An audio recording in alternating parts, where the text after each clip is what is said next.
اور کہا کہ یہ وہ شہد کا خون ہے جس کا حکم خدا نے تمہارے لیے دیا ہے، اور اس نے اسی طرح مسکن پر اور عبادت کی سب چیزوں پر خون چھڑکا، اور شریعت کے مطابق تقریباً ہر چیز خون سے پاک کی جاتی ہے، اور خون بہائے بغیر معافی نہیں ہوتی۔ پس واجب تھا کہ آسمان کی چیزوں کی تلقین تو ان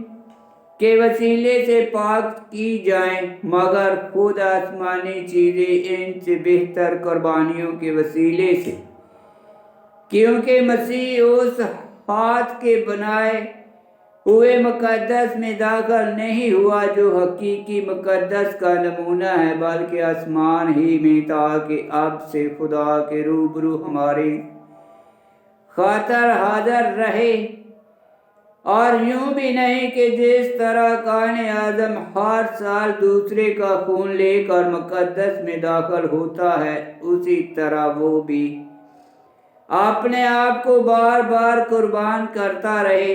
ورنہ بنائے عالم سے لے کر اسے بار بار دکھ اٹھانا ہوتا، بلکہ اب زمانوں کے اختتام تک ایک ہی بار ظاہر ہوا تاکہ اپنے آپ کو قربان کرنے سے گناہ کو نیست کر دے، اور جس طرح آدمیوں کے لیے ایک بار مرنا مقرر ہے اور اس کے بعد عدالت کا ہونا، اسی طرح مسیح بھی ایک ہی بار بتیروں کے گناہ اٹھانے کے لیے قربان ہو کر دوسری بار بغیر گناہ کے انہیں دکھائی دے گا جو نجات کے لیے اس کی راہ دیکھتے ہیں۔ آمین۔ خداوند کا پاک کلام کا پڑھا اور سنا جانا باعث برکت ہو۔ خداوند تیرا شکر ہو۔ آمین۔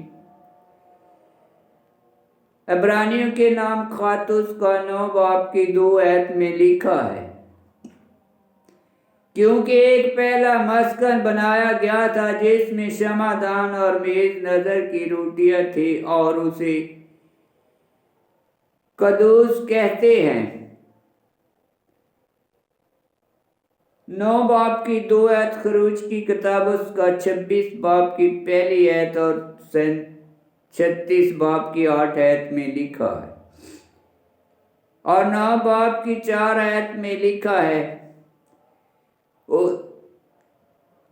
اس میں بخور کی سنہری قربان گاہ تھی، اور صندوق شہادت جو چاروں طرف سے سونے سے مڑا ہوا تھا، اس میں سونے کا وہ برتن تھا جس میں من تھا، اور ہارون کا وہ عصا جس میں شاخیں پھوٹی تھی، اور عہد کی لوہیں۔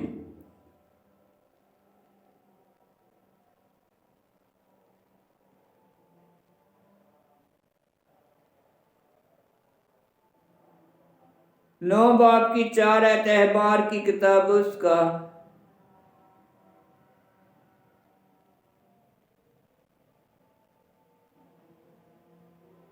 16 باب عدد کی کتاب اس کا 17 باب پہلا ملوک اس کا 8 باب کی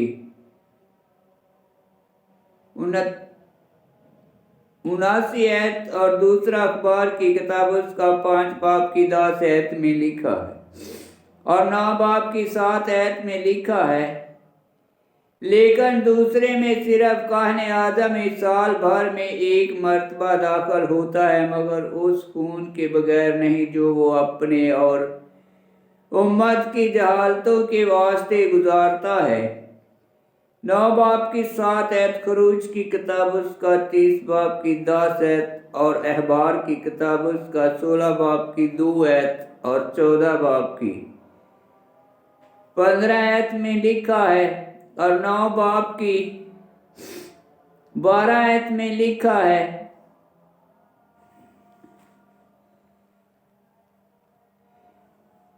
اور بکروں اور بچڑوں کا خون لے کر نہیں بلکہ اپنا ہی خون لے کر مقدس میں ایک بار قطعی طور پر داخل ہوا اور ابدی مفلسی حاصل کی، کیونکہ جب بکروں اور بیلوں کے خون اور بچھیا کی راکھ کے نپاکوں پر چھڑکنے چھڑکے جانے سے جسمانی تطہیر کے لیے پاکیزگی حاصل ہوتی ہے۔ 9 باب کی 12 آیت مفل سے حاصل کی مسیح نے اپنے بیش قیمت خون سے جو اس نے ایک دفعہ صلیب پر بہایا سب انسانوں اور گناہوں کے لیے قیمت اور کفارہ دیا۔ کوئی اور کاہن یہ کر نہیں سکتا تھا اس لیے کہ وہ سب صرف انسان اور گناہگار ہی تھے۔ اور 9 باب کی 13 آیت میں لکھا ہے، کیونکہ جہاں وصیت ہے وہاں وصیت کرنے والے کی موت کا ثابت ہونا ضروری ہے، کیونکہ وصیت کی تکمیل موت کے بعد ہی ہوتی ہے۔ 9 باب کی 13 آیت احبار کی کتاب اس کا 16 باب کی 3 آیت اور 14 باب کی 15 آیت عدد کی کتاب اس کا 19 باب کی 9 آیت اور 18 آیت میں لکھا ہے۔ اور 9 باب کی 16 آیت میں لکھا ہے، کیونکہ جہاں وصیت ہے وہاں وصیت کرنے والے کی موت کا ثابت ہونا ضروری ہے۔ وصیت یونانی میں عہد اور وصیت کے لیے ایک ہی لفظ آتا ہے، اس لیے پولس رسول خدا کے عہد کو ایک وصیت کہتا ہے۔ اور 9 باب کی 20 آیت میں لکھا ہے، اور کہا کہ یہ اس عہد کا خون ہے جس کا حکم خدا نے تمہارے لیے دیا ہے، اور اس نے اسی طرح مسکن پر اور عبادت کی سب چیزوں پر خون چھڑکا اور شریعت کے مطابق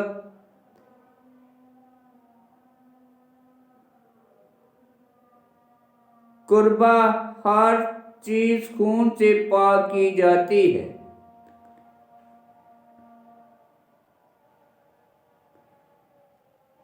9 باب کی 20 آیت خروج کی کتاب اس کا 20 باب کی 6 تا 8 آیت میں لکھا ہے۔ آمین۔